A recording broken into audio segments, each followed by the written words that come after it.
یہ اللہ تعالیٰ کی طرف سے وصیت کی گئی ہے۔ یہ مختصر سی زندگی ہمارے لیے اسی وقت کامیاب ہو سکتی ہے جب ہم اپنی اس زندگی کو منشأ رسول اور اللہ رب العزت کی مرضیات کے مطابق گزاریں گے۔ اس لیے کہ یہ دنیا کی زندگی یہ آخرت کی کھیتی، اللہ تعالیٰ نے ہمیں جو مختصر سی زندگی دیا ہے، اس زندگی میں ہم اچھے اعمال کریں گے، اللہ کے نبی کے بتائے ہوئے طریقہ کے مطابق زندگی گزاریں گے اور شریعت کی پابندی کریں گے تو ہماری آخرت کی زندگی کامیاب ہوگی اور آخرت میں اللہ تعالیٰ ہمیں سرخروی نصیب کرے گا۔ اس لیے الدنیا مزرعۃ الآخرہ، پیارے نبی نے فرمایا کہ دنیا آخرت کی کھیتی۔ اب دنیا کو آخرت کی کھیتی کہا گیا تو جو بھی کسان اپنے کھیتوں میں کام کرتا ہے تو وہی کسان کامیاب ہو سکتا ہے جو کھیتی باڑی کے لین سے جانتا ہو، جانکاری رکھتا ہو، کس طرح کھیتی کی جاتی ہے، کھیتی کرنے میں کون کون سی چیزوں کی ضرورت ہے، کس وقت کھیت کو جوتا جائے گا، کب اس کو سینچا جائے گا، کب اس میں بیج ڈالا جائے گا۔ کھیتی باڑی کے لین سے کسان کو پوری معلومات ہوگی، تبھی جا کر وہ کھیت کو آباد کر سکے گا اور اس سے پیداوار حاصل کر سکے گا۔ جب اس دنیا کو اللہ کے نبی نے آخرت کی کھیتی قرار دیا ہے تو اب ہم کو جاننا پڑے گا کہ دنیا میں ہمیں کیسی کھیتی کرنی ہے کہ آخرت میں ہم کامیابی حاصل کریں۔ تو اس دنیا کی کھیتی، اس دنیا کو جو کھیت قرار دیا ہے، کھیتی قرار دیا ہے، تو اس کے لیے ہمیں جاننا پڑے گا کہ کیسے کیسے پودے ہم لگا رہے ہیں، نیکی کے کون کون سے بیج ہم گا رہے ہیں اور کون کون سے مواقع پر ہم دینی اور احکامی تشریعات کی سینچائی کریں کہ جس سے ہماری آخرت کی کھیتی لہلہانے لگے۔ اس کے لیے ہمیں ضرورت ہے کہ ہم دینی علوم کو حاصل کریں۔ یہ دینی علوم حاصل ہوگا تبھی جا کر کے ہم دنیاوی زندگی میں آخرت کی کھیتی کو سنبھال سکیں۔ اور اگر ہمیں دینی علوم پر عبور نہیں ہوگا، اگر ہم علم سے نابلد ہوں گے، ناواقف ہوں گے اور ہمیں حلال اور حرام، سنت و بدعت اور اچھے اور برے کی جانکاری نہیں ہوگی تو پھر ہماری یہ دنیا آخرت کی کھیتی صحیح کھیتی ثابت نہیں ہوگی۔ اس لیے ضرورت ہے کہ ہم تعلیم سے لیس ہوں، ہم پڑھنے والے ہوں، قرآن کے جاننے والے ہوں، دینی علوم کے حاصل کر کے اور اس دنیاوی زندگی کو ہم صحیح نہج پر گزارنے والے ہوں، تبھی جا کر کے ہم آخرت میں کامیابی کی منزل پا سکیں گے۔ اس لیے آپ دیکھیں گے کہ جناب محمد رسول اللہ صلی اللہ علیہ وسلم پر جو سب سے پہلے وحی نازل ہوئی، سب سے پہلی آیت نازل ہوئی، جب آپ صلی اللہ علیہ وسلم کی عمر 40 سال 1 دن ہو جاتی ہے اور 41ویں سال میں آپ جب داخل ہو جاتے ہیں اور آپ غار حرا میں تنہائی کی زندگی گزار رہے ہیں، اللہ کی قدرت میں اور کاریگری میں غور و خوض کر رہے ہیں، اللہ کی رضا حاصل کرنے کی آپ تروتہ اور کوشش میں لگے ہوئے ہیں، اسی بیچ ایک اجنبی شخص کا مظاہرہ ہوتا ہے اور آ کر کے آپ کو کہتا ہے کہ یا محمد، اے محمد صلی اللہ علیہ وسلم آپ پڑھیں۔ مکہ کی زندگی میں اب تک کوئی ایسا ادارہ نہیں تھا، کوئی ایسا اسکول نہیں تھا، کوئی ایسا مدرسہ نہیں تھا، کوئی لکھنے پڑھنے کا نظم نہیں تھا، چونکہ جہالت کی زندگی تھی۔ اس زمانے کو دور جاہلیت کہا جاتا تھا۔ لکھا ہے، مورخین نے لکھا ہے کہ مکہ اتنا بڑا، اتنی بڑی آبادی اور اتنا بڑا قصبہ تھا، اس کے باوجود بھی مشکل سے 6 یا 7 آدمی ہی لکھنا پڑھنا جانتے تھے، وہ بھی پڑھ کر کے نہیں، دوسرے ملکوں کا سفر کرنے کی وجہ سے وہ سفر کے دوران پڑھے لکھے لوگوں سے سیکھ چکے تھے، اسی اعتبار سے وہ لکھنا پڑھنا جانتے تھے۔ ایسے جہالت اور ان پڑھ کے ماحول میں آپ صلی اللہ علیہ وسلم کو کہا جا رہا ہے کہ صلی اللہ محمد، اے محمد صلی اللہ علیہ وسلم آپ پڑھیں۔ آپ کہتے ہیں آنا نہیں سکتا، میں پڑھا ہوا نہیں ہوں۔ وہ شخص آپ کو اپنے سینے سے لگاتا ہے اور زور سے دباتا ہے اور کہتا ہے اقرا یا محمد، آپ کا یہی جواب ہوتا ہے انا لیس بقاری، میں پڑھا ہوا تو نہیں ہوں۔ کہتے کہ 2 مرتبہ دباتا ہے، پھر یہی سوال ہوتا ہے، تیسری مرتبہ صلی اللہ علیہ وسلم کو اپنے سینے سے لگا کر زور سے دباتا ہے۔ آپ کہتے ہیں کہ مجھے محسوس ہوا جیسے میرے سینے کے اندر ایک بوجھ آ گیا۔ اب کہتا ہے اقرا یا محمد، آپ کہتے ہیں میں کیا پڑھوں؟ تو سب سے پہلے جو لفظ آپ کو اترتا ہے، سب سے پہلے جو آیت آپ کو اترتی ہے، اقرا بسم ربک الذی خلق خلق الانسان من علق، پڑھیے اپنے رب کے نام سے۔ اے محمد صلی اللہ علیہ وسلم پڑھیے آپ اپنے اس پروردگار کے نام سے جس نے آپ کو بنایا ہے، پیدا کیا۔ دیکھیے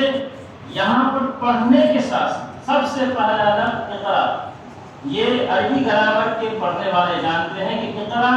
یہ امر کا صیغہ ہے، اس کا معنی آتا ہے پڑھنے کا حکم دیا جا رہا ہے کہ محمد صلی اللہ علیہ وسلم آپ پڑھیے۔ کتنے سال کی عمر میں؟ 40 سال، ایک دن ہو گیا ہے، یعنی 41واں سال شروع ہو گیا ہے، تب آپ کو کہا جا رہا ہے کہ پڑھیے، اس لیے کہ اللہ رب العزت کو آپ کو تمام نبیوں کا سردار بنانا ہے، آپ کی شریعت کو قیامت تک باقی رکھنا ہے، آپ سید الانبیاء ہیں، خاتم الانبیاء ہیں، اور آپ کی شریعت کو قیامت تک کے لیے باقی رکھنا ہے۔ اس لیے اب آپ کو اس جہان کی قیادت کرنی ہے اور سیادت کرنی ہے، اور آپ کو خلافت کا کام انجام دینا ہے، اور اس لائن میں علم کا ہونا ہر حال میں ضروری ہے، اس لیے کہ ڈائریکٹ آپ کا تعلق اللہ رب العزت سے قائم ہونے جا رہا ہے۔ اس لیے آپ صلی اللہ علیہ وسلم کو جو ہے پڑھنا آ گیا، جبریل امین کے توسط سے اور ذریعہ سے آپ کے سینے میں جو قرآن کا بوجھ اترا، جس بوجھ کو آپ بوجھ محسوس کر رہے تھے، یہ قرآن کا اور وحی کا بوجھ تھا جو سب سے پہلے جناب محمد رسول اللہ صلی اللہ علیہ وسلم کے سینے میں ڈالا گیا۔ اس میں اللہ رب العزت کی بڑی حکمت کہ سب سے پہلے قرآن کو پیارے نبی کے سینے میں کیوں ڈالا گیا۔ قرآن میں اللہ رب العزت نے ارشاد فرمایا تو انزلنا هذا القرآن على جبل لرأيته خاشعا متصدعا من خشية الله، کہ اگر ہم اس قرآن کریم کو کسی پہاڑ پر نازل کرتے تو اے مخاطب تم دیکھ لیتے کہ قرآن کے بوجھ کی وجہ سے وہ پہاڑ ریزہ ریزہ ہو جاتے، یعنی اللہ رب العزت کے کلام میں وہ وزن ہے، وہ تاثیر ہے، وہ وزن ہے، وہ بوجھ ہے کہ اس کے بوجھ کو پہاڑ جیسا عظیم، پہاڑ جیسی عظیم مخلوق بھی برداشت نہیں کر سکتی۔ اور اس بوجھ کو کس پر ڈالا گیا؟ حضور صلی اللہ علیہ وسلم کے سینہ مبارک پر ڈالا گیا، اور حضور صلی اللہ علیہ وسلم کے سینہ مبارک میں سے نکل کر کے جب وہ لفظ آپ کی زبان سے نکلا ہے تو اب بالکل آسان ہو گیا۔ کتنا آسان ہو گیا؟ 5 سال کا بچہ پڑھ لیتا ہے، 10 سال کا بچہ قرآن پڑھ لیتا ہے، 100 سال کا کافر اگر ایمان میں داخل ہوتا ہے اور وہ بھی قرآن سیکھنے لگتا ہے تو اس کو بھی قرآن پڑھنا آسان ہو جاتا ہے، اور آسانی سے اس کو قرآن یاد ہو جاتا ہے۔ ان پڑھ سے ان پڑھ، گنوار سے گنوار آدمی بھی اگر سیکھنا چاہتا ہے تو معمولی سی کوشش کرنے کے بعد قرآن کی سورتیں وغیرہ یاد کر کے نماز پڑھنے لگتا ہے۔ کیوں؟ اس لیے کہ سب سے پہلے حضور صلی اللہ علیہ وسلم کے سینہ نے قرآن کے اصلی بوجھ کو اپنے سینے میں جذب کر لیا، اور آپ کی زبان سے جب الفاظ قرآنی نکلنا شروع ہوا تو بالکل آسان ہو گیا۔ اسی کو دوسری جگہ اللہ رب العزت نے قرآن میں فرمایا ہے وَلَقَدْ يَسَّرْنَا الْقُرْآنَ لِلذِّكْرِ فَهَلْ مِن مُدَّكِرٍ، کہ ہم نے قرآن کو یاد کرنے کے لیے بہت ہی آسان بنا دیا ہے، کیا ہے کوئی یاد کرنے والا؟ اللہ تعالیٰ نے حضور اکرم صلی اللہ علیہ وسلم کے سینہ میں اس بوجھ کو پیوست کر دیا اور قرآن کو بالکل آسان کر دیا، اتنا آسان۔ اور اللہ رب العزت نے اس تعلیم کو اتنا آسان بنایا ہے کہ دنیا کے دیگر علوم کو حاصل کرنے کے لاکھوں لاکھ کروڑوں کروڑوں روپیہ خرچ کر کے لوگ وہ علوم حاصل کرتے ہیں، سائنس حاصل کرنے کے لیے اور میتھ کی تعلیم حاصل کرنے کے لیے اور دوسری اور فنون کی تعلیم حاصل کرنے کے لیے بہت سا روپیہ پیسہ خرچ کرنا پڑتا ہے، تب جا کر کے وہ علم حاصل ہو پاتا ہے۔ لیکن آج بھی اس مہنگائی کے زمانے میں اللہ رب العزت نے اس دینی تعلیم کو اتنا آسان بنایا ہے، اتنا آسان بنایا ہے کہ کم تنخواہوں پر اس قرآن اور حدیث کے پڑھانے والے مل جاتے ہیں اور قرآن کی تعلیم دیتے ہیں، حدیث کی تعلیم دیتے ہیں۔ اللہ رب العزت نے اسی آیت کا یہ مظہر ہے وَلَقَدْ يَسَّرْنَا الْقُرْآنَ لِلذِّكْرِ فَهَلْ مِن مُدَّكِرٍ، ہم نے قرآن کو آسان بنایا ہے، کیا ہے کوئی یاد کرنے والا؟ اس لیے ضرورت اس بات کی ہے کہ ہم جب اتنا آسان اللہ نے قرآن کی تعلیم کو بنایا ہے کہ چھوٹا بچہ بوڑھا جوان سب پڑھ لیتا ہے آسانی کے ساتھ، تو یہ تعلیم ہمارے گھر میں ہر فرد کے اندر ہونی چاہیے۔ اس لیے اللہ رب العزت نے پیارے نبی صلی اللہ علیہ وسلم نے فرمایا طلب العلم فریضۃ علی کل مسلم، علم دین کا حاصل کرنا ہر مسلمان مرد ہو یا عورت اس پر فرض ہے۔ کتنی تعلیم؟ جس سے شریعت کے ضروری باتیں جانکاری ہو جائے، نماز کیسے صحیح ہوگی، روزہ کیسے صحیح ہوگا، ہمارا ایمان کیسے صحیح رہے گا، کس بات کے کرنے سے ہمارا ایمان چلا جائے گا اور کون سی چیزیں ایمان کے برقرار رہنے کے لیے ضروری ہیں، یہ شریعت کی جو ضروری چیزیں ہیں ان کا جاننا، ان کا سیکھنا ہر مسلمان مرد اور عورت پر لازم اور فرض۔ جیسے نماز فرض، ویسے ہی یہ بنیادی باتوں کا جاننا فرض۔ اس لیے ضرورت ہے کہ جب یہ چیزیں دینی تعلیم کا بنیادی طور پر حاصل کرنا لازم اور ضروری ہے تو اس کے پڑھنے پڑھانے کا انتظام بھی ہم کو کرنا چاہیے،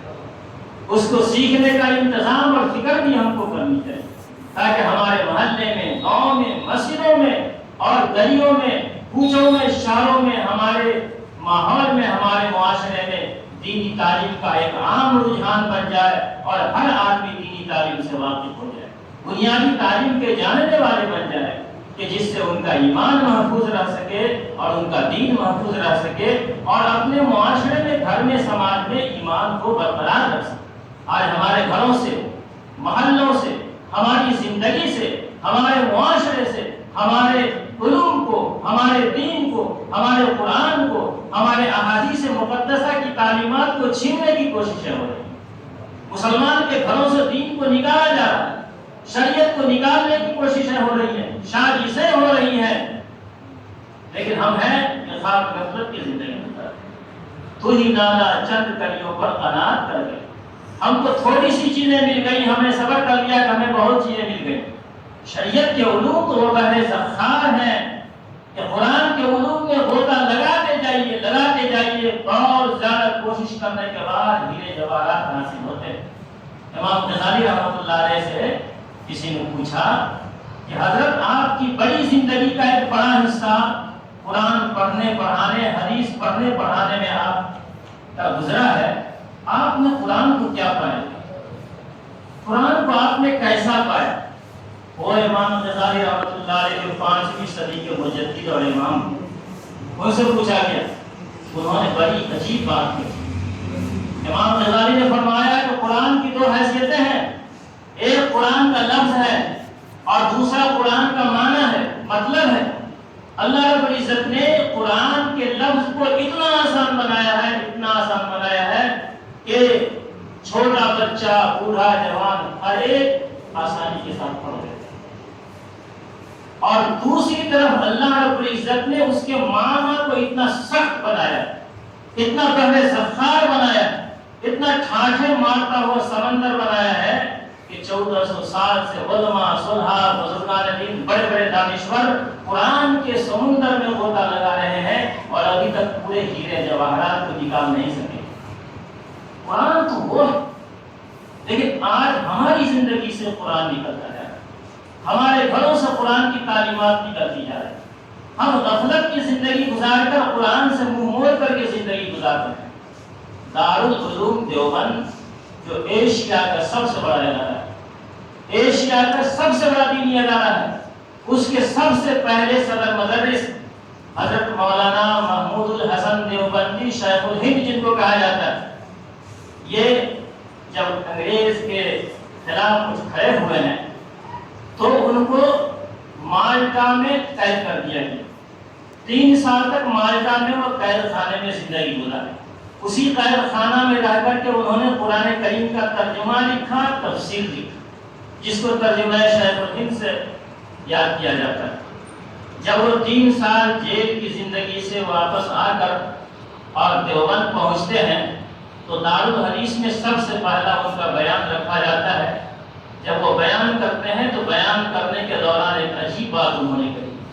انہوں نے فرمایا کہ میں 3 سال تک جیل میں رہ کر اور تکلیفیں جھیل کر، مصیبتیں اٹھا کر، میں مسلمانوں کی پستی، بدحالی اور ان کی تنگدستی اور ان کی جو ہے زمانے سے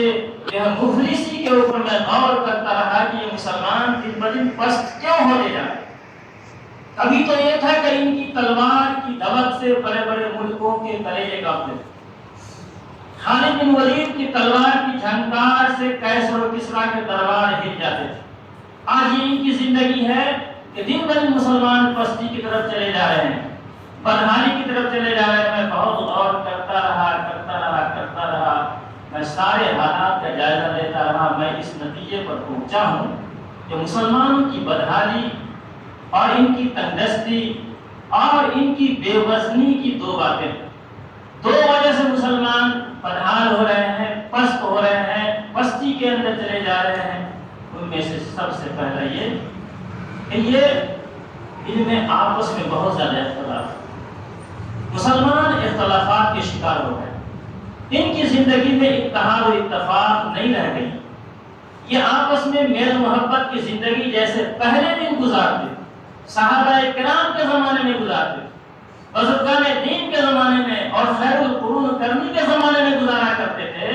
مسلمانوں کی زندگی میں انتشار ہو گیا، اختلاف ہو گیا اور آپس میں یہ ناچاکی کی زندگی گزارنے لگے۔ معمولی باتوں پر یہ لڑنے لگ گئے، جھگڑنے لگ گئے، ٹولیاں بن گئی، گروہ بن گئے، آپس میں اتحاد و اتفاق کا کوئی نام نہیں رہا۔ اس لیے مسلمان پستی کی طرف چلے۔ ایک تو یہ ہے کہ مسلمان اختلاف کا شکار، جبکہ اللہ کے نبی نے فرمایا المسلم اخو المسلم، المسلم اخو المسلم لا يظلمه ولا يحقره ولا يخذله التقوى ها هنا ويشير الى صدره 3 مرات بحسب امرئ من الشر ان يحقر اخاه المسلم، المسلم على المسلم حرام دمه وماله وعرضه، اور كما قال علیہ الصلوۃ والسلام، آقا نے فرمایا کہ مسلمان مسلمان کا بھائی ہوتا ہے، ایک مسلمان دوسرے مسلمان کا بھائی ہوتا ہے،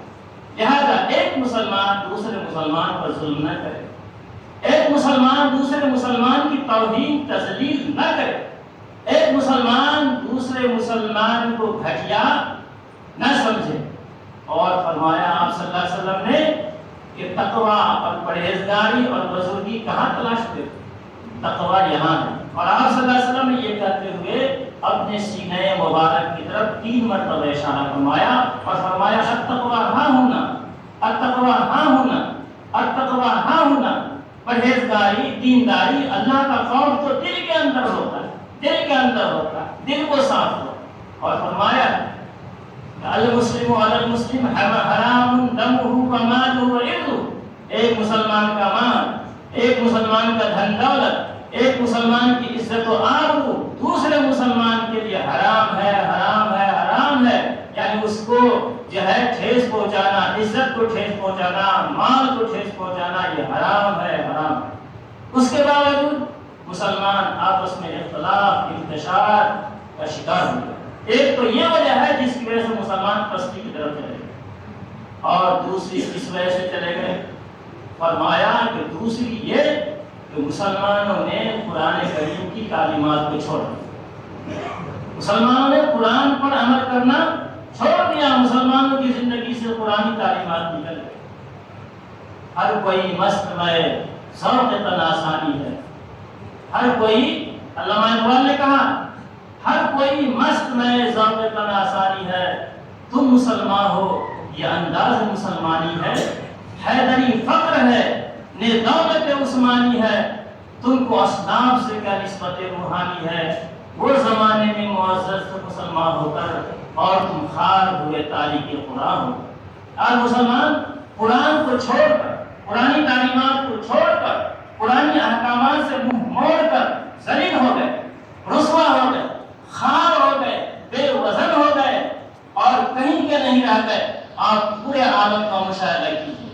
اور عالم کا مشاہدہ نہ کیجیے تو خود اپنے ملک کا مشاہدہ کیجیے اور جائزہ لیجیے کہ ہماری اور آپ کی کیا وزن ہے، کس جگہ ہمارا وزن ہے،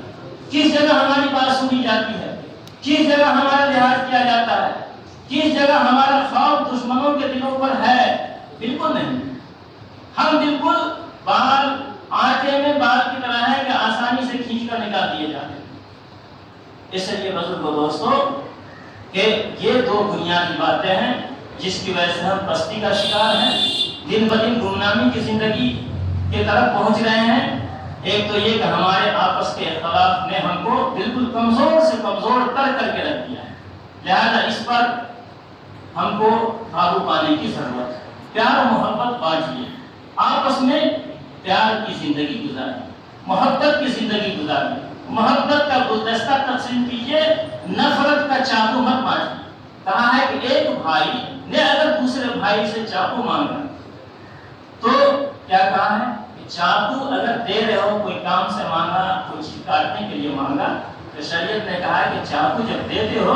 تو اس کا پکڑنے والا جو حصہ ہے اپنے بھائی کی طرف پکڑنے والا حصہ دو اور کاٹنے والا جو حصہ ہے وہ اپنی طرف دو، تاکہ دیکھنے میں بھی نہ لگے کہ یہ اپنے بھائی کی طرف چاقو بڑھا رہا ہے۔ کتنا لحاظ کیا ہے شریعت کہ اگر چاقو بھی اپنے بھائی اگر مانگ رہا ہے، دے رہے ہو تو اس کو پکڑنے والا جو حصہ ہے وہ اس کی طرف دو اور کاٹنے والا حصہ کو اپنی طرف رکھو، تاکہ دیکھنے میں بھی محسوس نہ ہو کہ یہ اپنے بھائی کی طرف چاقو بڑھا رہا ہے۔ آج تو ہمارے معاشرے میں رات دن چاقو نکلتے ہیں، رات دن ہتھیار نکل جاتے ہیں، ایک دوسرے کے خلاف زبانیں دراز ہوتی جا رہی ہیں، اختلاف ہے کہ رکنے کا نام نہیں لے رہا ہے اور ہم دن بدن کمزور سے کمزور تر ہوتا رہ گئے۔ آپ جانتے ہیں کہ اختلاف کو ہر حال میں ہم کو اس پر قابو پانے کی ضرورت ہے۔ دوسری بات یہ کہ قرآن کو مضبوطی سے تھامنے کی ضرورت ہے اور پرانی تعلیمات پر عمل کرنے کی ضرورت ہے۔ دعا کی اللہ رب العزت، یہ وقت بہت مختصر ہے اور وقت ہی پر ختم کرنا ہے، اس لیے ان دو بنیادی باتوں پر ہم سب کا دھیان ہونا چاہیے۔ آپسی اتفاق بنائے رکھیے، اتحاد بنائے رکھیے، اختلاف انتشار سے پرہیز کرنے کی کوشش کیجیے، اور دوسری یہ کہ ہماری زندگی میں، ہمارے محلے میں، ہمارے معاشرے میں عورتوں مردوں میں پرانی تعلیمات کا چرچا ہو اور پرانی تعلیمات عام ہونا چاہیے۔ دعا کی اللہ تعالیٰ ہمیں اور آپ کو اور تمام مسلمانوں کو عمل کرنے کی توفیق عطا فرمائے۔ وآخر دعوانا الحمدللہ۔